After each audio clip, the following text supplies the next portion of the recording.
Emile Friant was born on April 16, 1863, in Dieuze, a small town in the Lorraine region of France.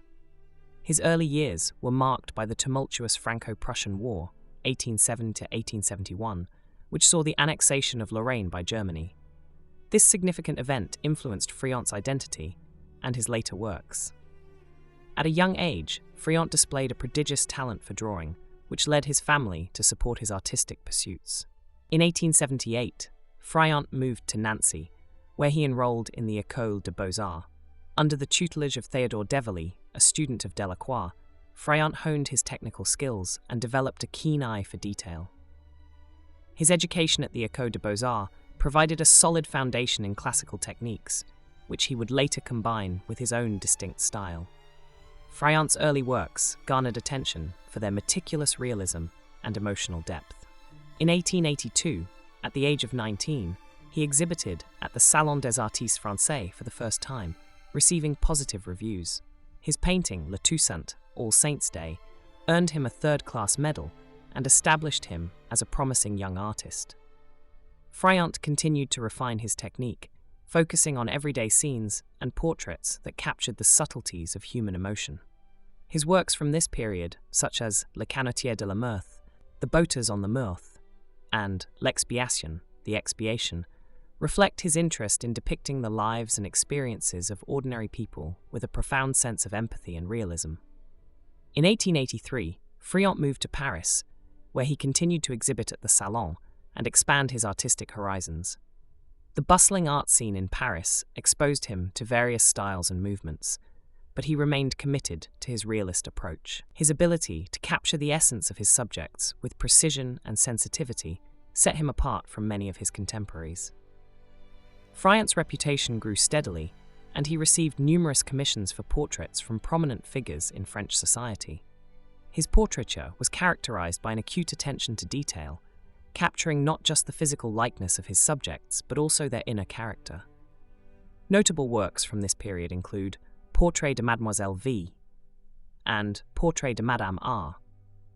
One of his most acclaimed works, La Discussion Politique, The Political Discussion, painted in 1889, showcases his ability to create complex compositions that convey the intricacies of human interaction. The painting depicts a group of men engaged in a heated debate, each figure rendered with remarkable detail and individuality. Friant's dedication to his craft and the excellence of his work did not go unnoticed. In 1891, he was awarded the prestigious Prix de Rome, a scholarship that allowed him to study in Rome. However, Friant declined the opportunity, preferring to continue his work in France. His decision underscored his deep connection to his homeland and his desire to portray the lives of its people. Throughout his career, Friant received numerous honors and accolades. He was made a Chevalier of the Legion of Honor in 1892 and later promoted to officer in 1906. His works were exhibited not only in France but also internationally, earning him a place among the leading realist painters of his time. In the early 20th century, Friant's work continued to evolve, reflecting the changing social and political landscape of France. His later works, such as La Douleur, The Pain, and Mère, The Mother, exhibit a deeper emotional resonance, exploring themes of loss, grief, and maternal love. Despite the rise of modernist movements, Friant remained steadfast in his realist approach, believing in the power of art to capture the truth of human experience. Emile Friant passed away on June 9, 1932, in Paris. His death marked the end of an era for French realism, but his influence endured. Friant's commitment to realism and his ability to convey the subtleties of human emotion left a lasting impact on the art world. His works are held in high regard for their technical mastery and emotional depth. Friant's artistic style is characterized by a meticulous attention to detail, a nuanced understanding of light and shadow, and an ability to capture the emotional essence of his subjects. His realism, however, went beyond mere photographic accuracy. Friant imbued his works with a sense of narrative, often depicting moments of introspection, conversation, or quiet contemplation.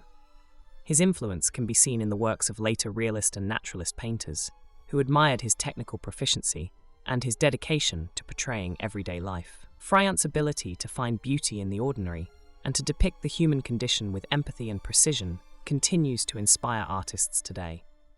Emile Friant's life and work exemplify the power of realism to convey the complexity and beauty of human experience. From his early years in Lorraine to his success in Paris, Friant remained true to his vision, creating works that resonate with emotional depth and technical brilliance. His legacy as one of the foremost realist painters of his time endures, reminding us of the enduring power of art to capture the essence of our shared humanity.